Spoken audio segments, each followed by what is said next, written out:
નમસ્તે વિદ્યાર્થી મિત્રો, બેંકની રમત રમવી છે ને? જુઓ, આ વિદ્યાર્થીઓને મેં બેન્કર બનાવ્યા છે. હા, અને આ 4 વિદ્યાર્થી રમત રમે છે. તમારે બધાએ ધ્યાન આપવાનું અને વારાફરતી બધાએ રમવાની છે. જુઓ, તમારે આ 2 પાસા છે, એ 2 પાસા વડે દાવ લેવાનો અને એ બંને પાસામાં જે અંક આવે, ચાલો કયો અંક આવ્યો? 3 અને 2 આવે ને, તો 3 અને 2 નો સરવાળો કરી અને કઈ સંખ્યા બને? 5. તો 5 વસ્તુ બેંકમાંથી તમને આપશે. બરાબર? સમજી ગયા ને બેટા? હા, જે છોકરાને પાસા પર જે અંક આવે તેનો સરવાળો કરીને તમને કહે તેટલી વસ્તુ તમારે તેને આપવાની.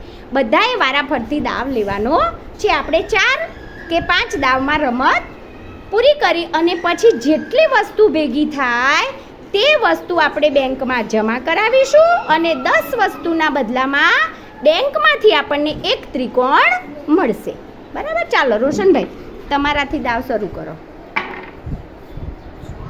5.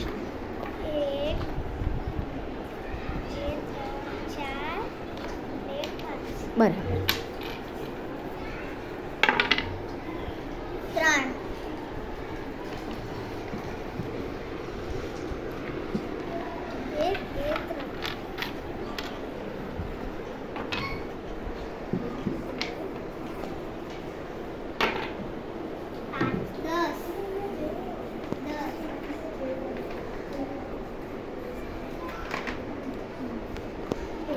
10 મૂકી દો, લઈ લેશે.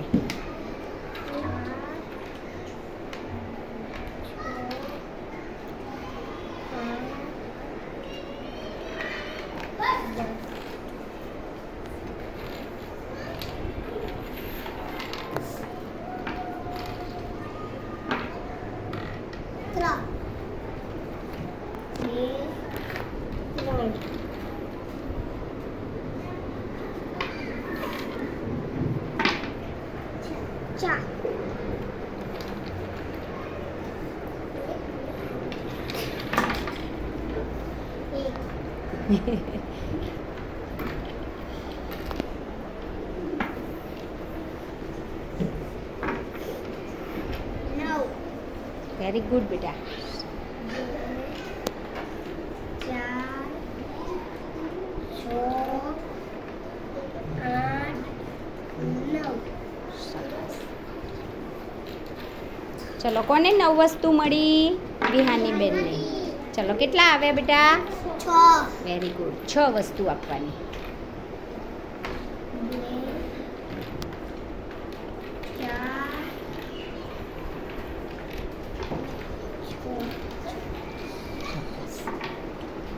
ફરીથી દાવ લો બેટા.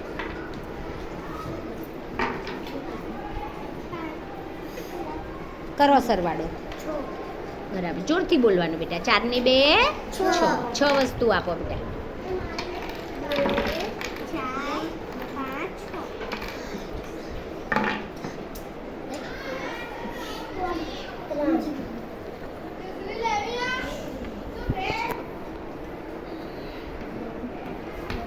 5.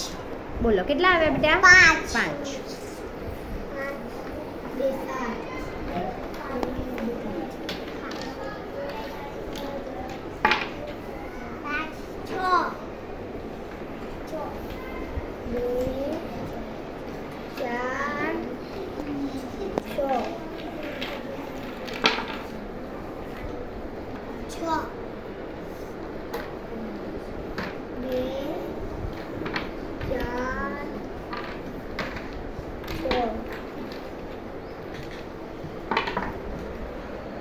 10. અરે વાહ.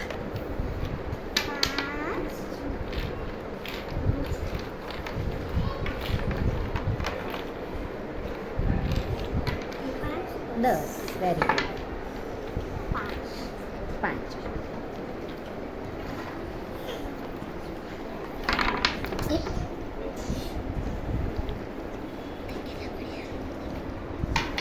પાડો બેટા.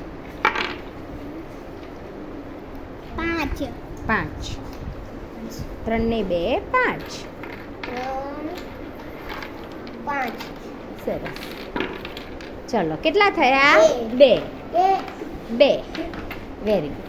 ચાલો હવે જુઓ, આપણી પાસે વસ્તુ હતી તેનો હવે 3 દાવ 4 દાવ થયા કે 3 થયા. આપણે હવે વસ્તુની ખરીદી કરીએ. ચાલો દરેકે પોતાની પાસેની વસ્તુમાંથી 10 વસ્તુ અલગ કરો અને એમાંથી ત્રિકોણનું કાર્ડ લેવાનું છે.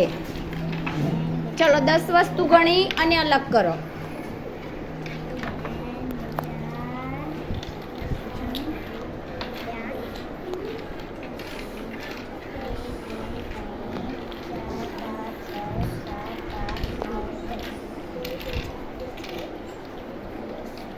ચાલો 10-10 જૂથ કરી દો. ઊભા રહો હમણાં, પછી બધાનો વારો. હા, વારા ફરતી.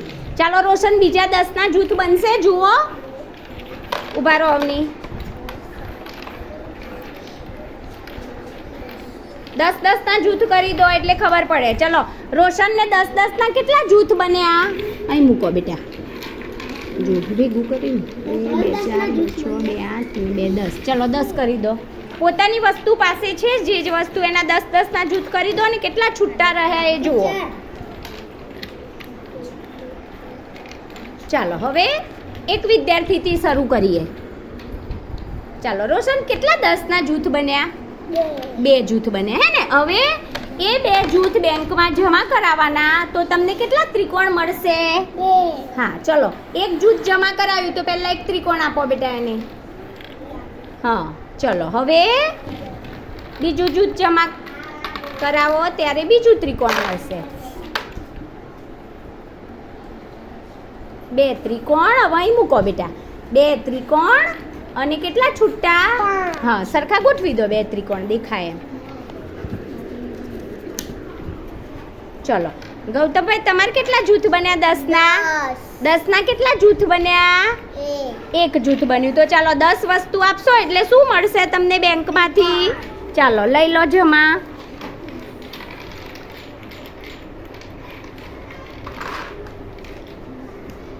ચાલો 1 ત્રિકોણ અને કેટલા છૂટા? 4. Very good. બધાને દેખાય તેમ મૂકો. ચાલો દિહાની બેન, તમારે કેટલી વસ્તુ થઈ? કેટલા જૂથ થયા બેટા? 10. અરે વાહ. ચાલો ગણી અને 10 વસ્તુ આપો. 10. ચલો 10 વસ્તુ આપો એટલે બેંકમાંથી શું મળશે તમને? હા, ત્રિકોણ મળશે.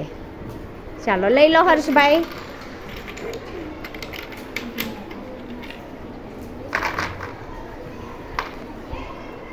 ચાલો હવે બીજું 10 જમા કરાવો એટલે બીજું ત્રિકોણ મળશે. થોડા થોડા લો ભાઈ.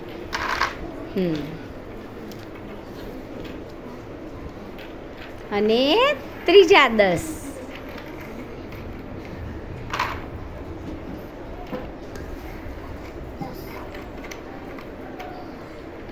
કેટલા ત્રિકોણ થયા વિહાની બેન? 3. અરે વાહ. આરતી બેન ને 1 ત્રિકોણ સીધું મૂકો બેટા. ચાલો હવે જુઓ ભાઈ, હવે તમારે કહેવાનું. ચલો રોશન, કેટલા ત્રિકોણ થયા? 2. કેટલા ત્રિકોણ ભાઈ? 2 ત્રિકોણ અને છૂટી વસ્તુ કેટલી? જો આ બધાએ ધ્યાન આપવાનું છે કોની પાસે વધારે થયા તે. અને ગૌતમ, તારી પાસે 1 ત્રિકોણ, 4 છૂટા. વેરી ગુડ બેટા. અને વિહાની બેન ને 3 ત્રિકોણ. અને આમ ત્રિકોણ સરખા ગોઠવવાના બેટા, આમ. ચલો અને આરતી બેન, તમારી પાસે 1 ત્રિકોણ અને 7 છૂટા. ચાલો હવે બધાએ મને કહેવાનું કે કોની પાસે વધારે વસ્તુ થઈ? વિહાની પાસે. ચલો 3 ત્રિકોણ એટલે કેટલી વસ્તુ થાય? 30. શાબાશ. તો કોણ વિજેતા થયું ભાઈ?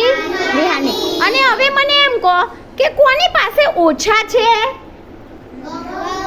ગૌતમ પાસે. કેટલા છે ગૌતમ તમારી પાસે? એટલે આમ ગણો. આ ત્રિકોણ એટલે 10. 10 ને 4 14 થયા. અને ગૌતમ તારી પાસે ભાઈ 20 ને 20 25. અને આરતી પાસે 10 ને 7 17. તો બીજો વિજેતા રોશન, પછી આરતી અને ગૌતમ. ચાલો, સૌથી વધારે વસ્તુ મેળવનાર છે વિહાની બેન. ચલો ક્લેપ કરી દો એના માટે. ખૂબ સરસ.